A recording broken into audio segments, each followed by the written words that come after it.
Shalom y todos los que se llamen Juan, feliz víspera y vigilia del día de San Juan, entre otros yo. Yo pedí permiso, pero me lo dieron. Pero después de escuchar a Óscar me siento más tentado aún de simplemente compartir con ustedes, sobre todo con estos dos grandes panelistas que tengo al lado, a lo largo de la lucha contra la dictadura, aún con Botinelli viéndonos cara a cara, con León Lev estando él preso, nuestras vidas se fueron cruzando en una misma lucha. Recordar aquellos días a los que hacía referencia Óscar en esta casa es muy emocionante, porque esto es un templo de la memoria, un templo a la lucha, y a recordar de las grandes tragedias de la humanidad y de nuestro propio pueblo a través de la lucha, no de la mera repetición de los aspectos trágicos que duelen y que hay que mantener vivos en la memoria. Pero a mí me gusta recordar el Holocausto pensando en el heroico pueblo de los guetos de Varsovia. Y me gusta recordar la dictadura pensando en la lucha desde las prisiones, desde el exilio, desde la clandestinidad y desde la legalidad en el Uruguay. Yo era muy joven, pero la vida me dio la oportunidad de vivir una cantidad de cosas que me doy cuenta ahora, ya más veterano, por no decir otra cosa, que son parte de la historia reciente y que contarlas no es hacer algo autorreferencial, sino compartir algo que a uno no le pertenece. Yo me acuerdo mucho de esos últimos días después de ese proceso tan complejo que Óscar ha logrado sintetizar tan bien, cuando empieza la instrumentación del golpe. El Uruguay era distinto, era un país muy móvil, la sociedad, el mundo era distinto. Era un país muy movilizado, no existía la manera de militar a través de las redes, ni comunicarse por redes sociales. La gente tenía una militancia participativa presencial. Entonces en mi casa, un hogar muy politizado, era una costumbre, era normal que los fines de semana nos agarrara fuera de gira política. Gira política no quería decir, como querría decir quizás hoy, gira electoral. Pues estábamos muy lejos de los tiempos electorales. Sin embargo, nosotros ese fin de semana, hasta el domingo que citó Óscar de noche, estuvimos de gira por el departamento de Maldonado. Me acuerdo que termina la gira con un acto en la Plaza San Fernando. Y yo, aclaro, no por valiente, sino por irresponsable, fui a enfrentarlos. ¿Cómo nos iban a tirar piedras? Estábamos en un acto pacífico, construyendo democracia. Y de repente veo venir una columna de la policía. Digo, bueno, estoy salvado, ¿no? Porque uno tenía los reflejos de un Estado democrático. Y fui preso. Y mi padre, que estaba haciendo uso de la palabra, dice, se llevan a Juan Raúl preso. Y a mí me vino una paz interior enorme, hasta que agregó, déjenlo, así se va acostumbrando porque se vienen tiempos muy difíciles. Bueno, por suerte fue más generoso el diputado Galán del departamento, que en menos de una hora me sacó de la jefatura, pero ese era el clima que estábamos viviendo, ¿no? Llegamos a casa y abajo de la puerta, tarde, ¿no? Porque estas cosas terminaban tarde, después venía la comida, el encuentro, ¿verdad? Que era muy tarde de noche, una noche muy fría, con llovizna. Y abajo de la puerta había un papel de uno de los tantos héroes anónimos que no ha recogido la historia, y que a mí, a lo largo de este breve relato, voy a nombrar algunos. El capitán Bernardo Rafael Piñeirúa, un militar en actividad, pero comprometido con las instituciones y con la democracia. Ponía, tengo urgencia de comunicar algo. Ni siquiera firmaba con una inicial, porque le conocíamos la letra. no era muy seguro tampoco. Y allí me mandó mi padre, vivía muy cerca de casa, fui de madrugada prácticamente, quizás para un militar era media mañana, pero fui de madrugada, me salió el antimilitarismo blanco. Y el capitán Piñeirúa nos dice lo que acaba de narrar Botinelli, que Erro, que estaba, efectivamente, él había viajado, yo no me acordaba de ese detalle, había viajado por la transmisión de mando, pero se había quedado invitado por la Juventud Peronista a dar unas charlas en Buenos Aires y que se había tomado la decisión de detenerlo cuando regresara. Me dice que es urgente hablar con mi padre, pero este dato a mí me parece, en aquel momento no, pero ahora me parece tan relevante. Me dice, para nosotros, es decir, sus amigos navales en actividad, es muy importante tener una reunión con tu padre e imponerlo de todo esto. Y armamos una reunión en el despacho del capitán Jaunzolo para el jueves siguiente. El golpe de Estado fue esa noche, ¿no? En la madrugada del día siguiente. Es decir, aún aquellos que estaban dentro del aparato militar y que querían ayudar con información, no eran conscientes de cómo se precipitaba todo. Quizá nosotros mismos íbamos generando un aceleramiento, como bien lo señaló Óscar. Detener a Erro fue importante, pararlo en Buenos Aires, que es el mar. La idea era ganar tiempo, pero en realidad detonó la bomba. Si los militares dijeron, bueno, si no va a venir, golpe igual.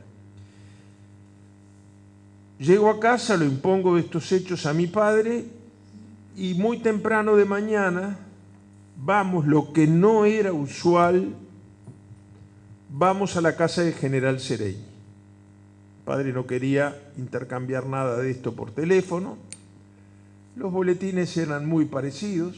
Sereñi tenía la información que nos acaba de transmitir Óscar, pero acuerdan un par de cosas. Primero, y acá yo voy a dar una interpretación muy personal, no de ahora, sino que me quedó esa sensación. Yo era un testigo literalmente, ¿no? Era un muchacho de 19 años que estaba paradito ahí y no me daba cuenta, porque era demasiado joven para darme cuenta lo importante de aquello de lo cual estaba siendo testigo. Pero Sereñi le transmite, ambos comparten la inquietud y la preocupación por Erro y por Selmar. Yo me quedé con la impresión, no sé si es así, Óscar, o no, pero me quedé con la impresión de que además de parar a Erro, la elección de Selmar era porque iba a ser muy eficaz, iba a tener autoridad moral para hacerlo, pero al mismo tiempo creo yo que ambos estaban preocupados también por la suerte de Selmar, si había un golpe de Estado. Y acordaron sacar una declaración conjunta, Partido Nacional y Frente Amplio, condenando el golpe de Estado cuando éste se produjera y apoyando la huelga general que ya anunciaba la CNT para el momento, con ocupación de los lugares de trabajo.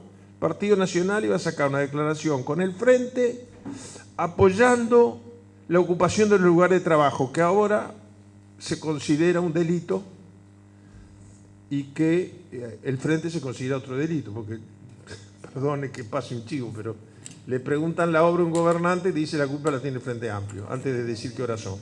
Pero bueno, perdón. E invitan a un alto dirigente del Partido Colorado a sumarse a ese esfuerzo, que muy correctamente, debo decirlo, con amabilidad, plantea una estrategia distinta y dice, no, nosotros no creemos en la necesidad de ese esfuerzo común, sino que apuntemos todos hacia el mismo enemigo, pero cada uno desde su trinchera. Eran estrategias distintas. Por eso es que la resolución que salió un par de días después lleva la firma del Partido Nacional y del Frente Amplio. Designan para la redacción del documento al profesor Juan Pibel Devoto por el Partido Nacional y a un tipo que ya pintaba muy despierto, que se llamaba Óscar Botinelli. Yo no sabía en ese momento que después nos íbamos a encontrar más adelante, cuando yo regreso de mi primer exilio, por llamarlo de alguna manera, en un esfuerzo común, él en representación del general Sereñi y yo en representación del Partido Nacional, coordinábamos algunas reuniones para lo que llamábamos las jornadas de acción nacional, que eran, Sereñi ahí aportaba muchísimo de creatividad intelectual, digamos, de jornadas que fueran irreprimibles, es decir, que fueran, bueno, hubo la más importante de todas, yo ya no estaba en Uruguay, la Marcha de la Sonrisa, aquellas cosas que no se pueden reprimir.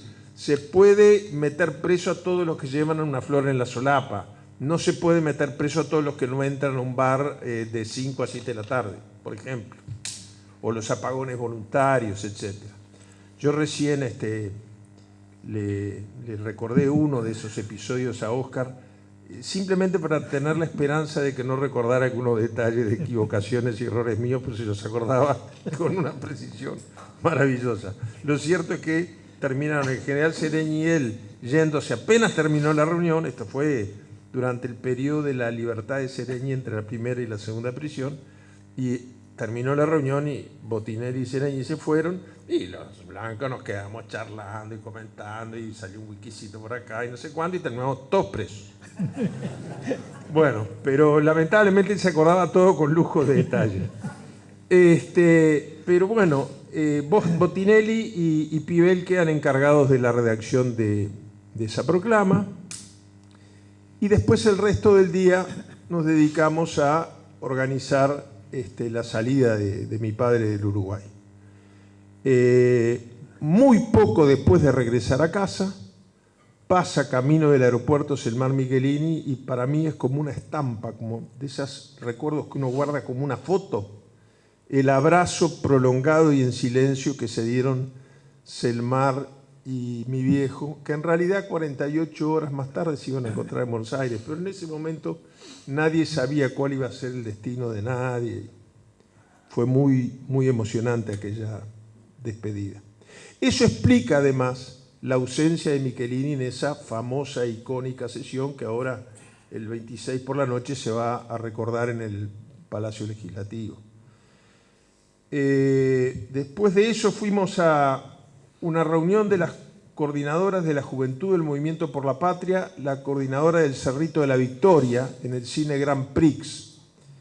Mi recuerdo es mi viejo recibido con entusiasmo y alegría por los jóvenes, y el balde de agua fría, que también uno decía, pero ¿cómo nadie tenía presente de que esto era una hipótesis real y que en cualquier... Porque a lo largo del día, como contó Óscar, se fue sabiendo que esa noche terminaba todo. Entonces mi padre se despide, comienza el discurso con una despedida en vez de con un saludo. Y de vuelta, la primer consigna que reciben aquellos jóvenes, lo que es totalmente deformado en un libro escrito por una persona. La primer consigna que recibe la militancia blanca es recoger alimentos no perecederos para apoyar a los trabajadores que están ocupando sus lugares de trabajo durante aquella heroica huelga general que duró 15 días, que es una eternidad pensando en las condiciones en que fue hecha y el momento en que fue hecho, etc.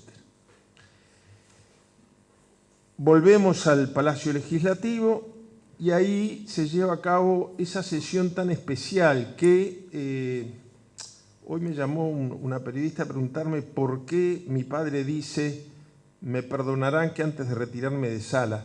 Esa sesión tenía un quórum ficticio, el quórum que requería el momento histórico, pero faltaron los herreristas, tanto los integrantes de la alianza herrerista encabezada por Echegoyen y los herreristas del movimiento Herrera-Heber, ¿no? Después, con la desclasificación de documentos, etcétera, se pudo saber que a las 7 de la tarde Alberto, no Mario, el hermano, Alberto Heber Usher y el doctor Echegoyen se reunieron con Bordaberry y fueron informados del golpe y lo apoyaron expresamente. No fue solamente una actitud prescindente. Faltó además toda la bancada pachequista. Faltó además Michelini. Pidió licencia Beltrán. demoró en llegar, que estaba muy enfermo, Carminillo Medero. Y otra de las personas que a mí me parece que tuvo una dignidad esa noche y todo lo largo de la larga noche, valga la redundancia, que comenzaba, que es Jorge Zapelli. Jorge Zapelli merecía de algún modo estar en aquella sesión que era para la historia, pero representantes de los 3 partidos políticos le pidieron que no estuviera, que dejara que la sesión la presidiera el senador Pazaguirre, que era el primer vicepresidente del Senado, para ir al Consejo de Ministros y arruinar la fiesta, cosa que hizo con una valentía y con un coraje tremendo. Incluso después del golpe, acababa de morir su madre y había dejado vacía una casa ahí en la calle Julio Herrera, y él le puso una enorme placa en la puerta que decía Vicepresidencia de la República, que como institución no existía, pero les creaba unos líos tremendos, porque citaba embajadores, los embajadores no sabían protocolarmente qué tenían que hacer. Termina Bordaberry destituyéndolo por decreto. Yo creo que es el único golpe de Estado de la historia donde el presidente destituye al vice. En Centroamérica hay muchos que son al revés. El vicepresidente destituye al presidente para quedar, pero un vicepresidente destituido por decreto es una cosa muy rara. Pero tuvo todo a lo largo, a tal punto que cuando se regresa a la democracia, en la sesión donde asumimos los senadores electos, a pedido del Partido Nacional, Jorge Zapelli copreside simbólica, emblemáticamente, como manera de decir, bueno, esto es la continuidad institucional de lo que se rompió en 1973. Y la familia, cosa de lo que me alegro mucho, la familia de Zapelli va a estar presente en el Senado el 26 por la noche. Bueno, por eso es que mi padre, porque había una enorme solidaridad entre los distintos actores políticos. Entonces ya no había quórum, esa es la verdad de las cosas. Hagan la cuenta y van a ver que no da. Entonces mi padre había pedido para poder cumplir con el cronograma de lo que se había programado para su salida, que era un barco de recreo. Yo de paso me acaba de llamar un argentino que es el propietario de esa lancha, que la tiene en Argentina y que quiere venir al Uruguay y que yo la visite, cosa que me encantaría, porque yo ahí me separo de mi padre. Pero tampoco pudo ser porque la prefectura había cerrado el puerto de Montevideo, mi padre pasó la noche con mi madre, que no se separó de él en todo el proceso, pasó 2 o 3 noches en el barco y luego pudo salir a través del aeropuerto de Jahuel, abordando un avión privado que ya estaba en movimiento, que declaró que iba a Paysandú, y en Paysandú cruzó a territorio argentino, explicó la situación, y claro, gobernaba Cámpora. Cuando llegó al aeropuerto de Don Torcuato, lo esperaban ya con la documentación pronta, y el ministro del Interior, que era el doctor Esteban Rigui, que lo llevó en auto al hotel, etc. Al salir del palacio, se produce un pequeño episodio que yo también quiero rescatar esta noche. Una mano uniformada lo toma del brazo. Y yo pienso que pudo haber ocurrido en ese instante cualquier cosa. Y de repente mi padre lo mira y era un policía raso que se llamaba José Antonio Grasso. No sabíamos su nombre. Lo supimos después del retorno a la democracia, que mi padre lo buscó hasta abajo de las piedras y después se exigió. Yo me acuerdo de la conversación que tuvo con el ministro Marquesano y le dijo: inspectorísimo, generalísimo, todos los ísimos que haya. Y bueno, y se le hicieron los honores que corresponden para reivindicarlo por su gesto. Pero cuando se cruzan la mirada, el policía le dice: Wilson, mi casa es muy pobre, pero allí no lo van a buscar. Se hizo un silencio tremendo, también es uno de los momentos más emotivos que yo recuerdo de aquella triste noche. De esas cosas que a uno después lo acompañan todo el exilio, aliviando la mochila. Y mi padre se escabulla y se va en un auto, y yo sigo en un coche que manejaba un amigo que falleció ahora la semana pasada, el doctor Enrique Cadenas Boix, que llevaba puesta la gabardina de mi padre, y nos fuimos en el auto de mi padre, como nos íbamos toda la noche, manejando él y yo al lado, etc. Cuando llegamos a la Rambla nos paran los fusileros navales y me preguntan dónde está, bueno, y nosotros no sabíamos, además de todo. Después yo estoy un par de días escondido en la casa de un amigo, muy asustado para decir toda la verdad, hasta que viajo a Buenos Aires.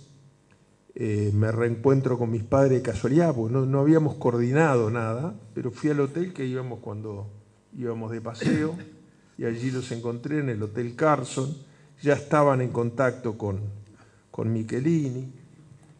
Me olvidé de decir que a lo largo del día mi padre me mandó varias veces a convencer a el Toba Gutiérrez que... dos detalles que no son menores, y con esto redondeo y termino. A decirle a Toba que se fuera, que se venía el golpe, que se fuera. Y el Toba era la última noche antes del secuestro en Buenos Aires, tuvo la misma actitud. El Toba era un romántico, optimista, no quería creer, ¿no? Hizo un par de llamados y me dijo, no va a haber golpe. Bueno, la tercera o cuarta vez, no recuerdo, que yo volví sin buenas noticias, mi padre cruzó y le dijo, mira, te tenés que ir. Y liquidó el asunto por lo... Selmar en eso era más pragmático, más realista. Y me olvidé de un detalle que tiene una significación muy, muy especial. El último abrazo que recibe en sala mi padre antes de salir, después que termina su discurso, es el de el ñato Rodríguez, su viejo y querido amigo.